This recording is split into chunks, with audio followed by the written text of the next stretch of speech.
So she hit you with the I love you, but I'm not in love with you. And you're in the middle of what I like to call the divorce fuck. You know, what the fuck just happened? Where did this come from? We just came back from a trip.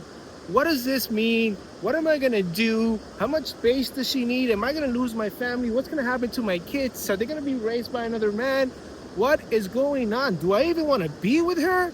Brother, if you're asking yourself all these questions, that means that you are in the middle of what I like to call the divorce fog, where everything just got turned itself upside down. And I'd like to take a minute, just sit right there, and I'll talk to you about the Prince from Bel Air. And if I'm not the Prince from Bel Air, I'm your boy Ferdo, here from Divorce to Dominance. And if you are in the middle of what I like to call the divorce fog, this whirlpool of emotions, of thoughts, of feelings, then this video is for you, because we are going to help you find the clarity that you need and make the decisions that you need to make, not only for yourself, but for your family and for your children. So, you think the marriage is going fine, you think everything's hunky-dory, you're providing, maybe you just got back from a vacation, maybe you got a little from a little escapade with your wife, and then she hits you with the I love you, I'm not in love with you. You're like, whoa, what is going on? If this happens, chances are that your relationship has been deteriorating for a while, and brother, you really haven't been paying attention because you haven't been present. And that is a word that we use a lot in this channel, which is called present, being in the here and the now. Because if you are present, there's an opportunity, there is a chance that you maybe would have caught on to your wife's dissatisfaction. But it could also be that your wife wasn't even that dissatisfied. Maybe she just was triggered by a comment her single friend made, or maybe she met someone at a club one night and there she goes down that wild goose chase. But the truth is, it doesn't matter where she's at, what she's doing, what she's thinking. If you want to get out of the divorce fog, the first thing you need to do is take over your emotional control. That's right. Do not let your emotions take over where you're at. One of the best things a man can do, the best thing he can do if he wants to save his marriage, if you're in the middle of the divorce fog, is do not react. Do not overreact. Do not explode. Do not scream. Do not give me answers, because this is only going to scare her away, because ultimately what women want is safety, emotional safety. So how did you get here? Chances are she's been dropping hints. Chances are she hasn't been very happy, and you haven't been paying attention. Now, it's important to know that her unhappiness is not your responsibility. And could you have been a better husband? 100%. Could she had communicated her discontent with you? Of course she would have. And if you're in the situation, chances are she didn't communicate how she truly felt. And that's why you feel blindsided, because you think everything's fine. Because for some women, for a lot of women, it's hard for them to communicate truly how they feel, because they don't want to,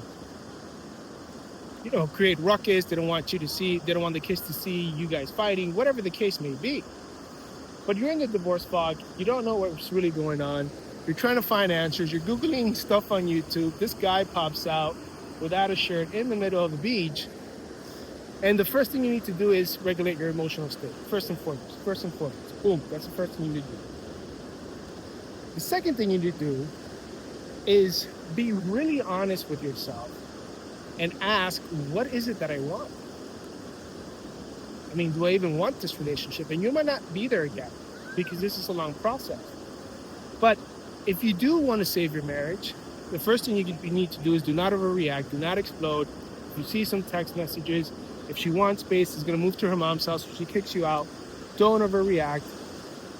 And the other thing you need to do as well is find out what it is that you truly want to do, right?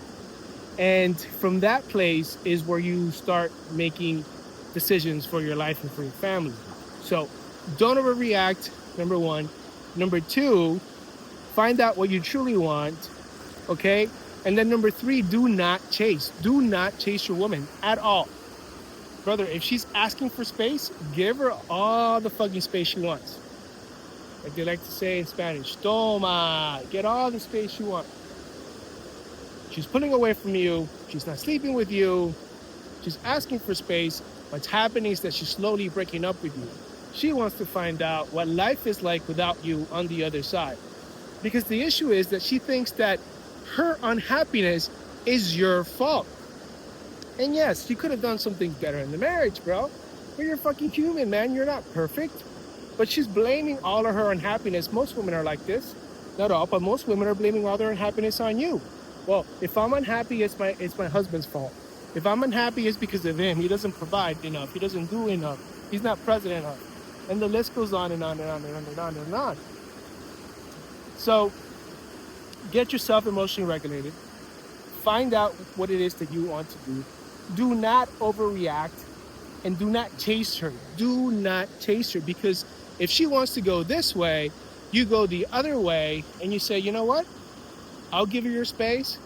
I don't need to have logical conversations with you about trying to save the marriage. I don't need to give you a 5-point PowerPoint presentation on why we're good together. I don't need to show you how my astrological chart matches up with yours. Brother, she's being very clear. She wants to go a different direction. Don't know if you've ever been fired from a job when they tell you, we just want to go a different direction. That's what's happening. But now this is your opportunity.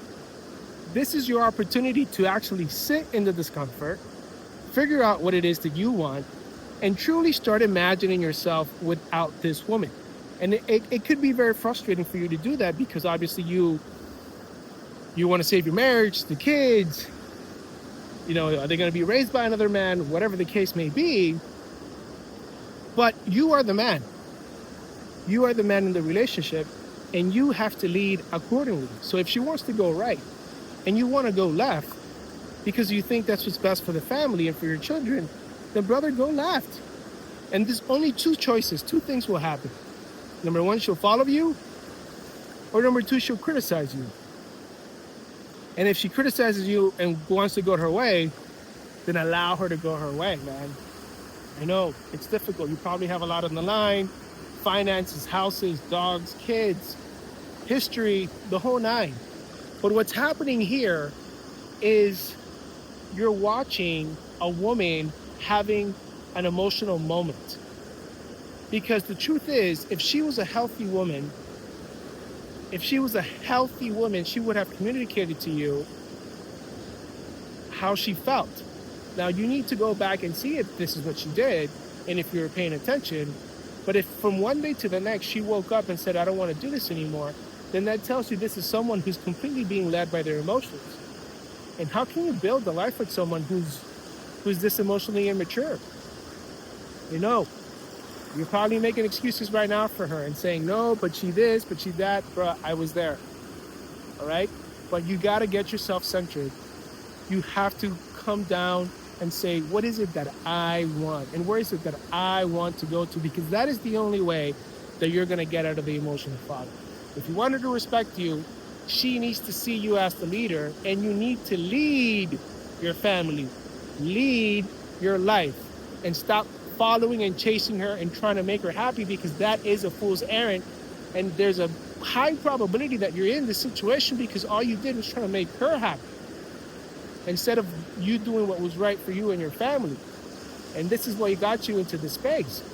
So if you're in the divorce fog, you can't take anything she says seriously outside of the fact that she wants to go her own direction. You have to stay centered.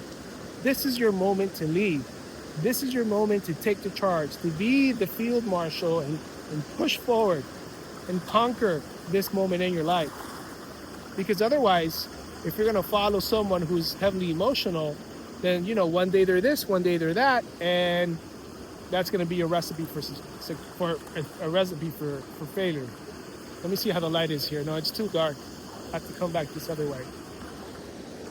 But anyways, gentlemen, if you are in the divorce fog and you have no idea what happened, get yourself emotionally regulated, figure out what it is you truly want. Do not chase her at all, and do not react. And once you have that, move forward with clarity and certainty, but move forward. Don't stay in limbo, because if you're in limbo, she's going to stay in limbo. And then it's only going to take away energy from you, from your family, from your kids, from everyone else. And that's what we do here in Divorce to Dominance in my community. I help men like yourself, entrepreneurs and business owners, who want to find the clarity in the middle of the divorce fog. You don't know what to do. You don't know what to say. Is she being serious? Is she not being serious? What's going on? This is what we help men with here at Divorce to Dominance in the community. So if you're interested in working with me, click the link in the description below. Set up a call, see if you're a good fit for our community, for our brotherhood, where we're growing, thank God. And we're helping men find clarity within themselves first and foremost, so that it's from that place that they can lead their families and their children, and whatever the case may happen. All right, brother. Thank you so much for watching this video. Until next time, take care now. Bye-bye then. And remember who you are.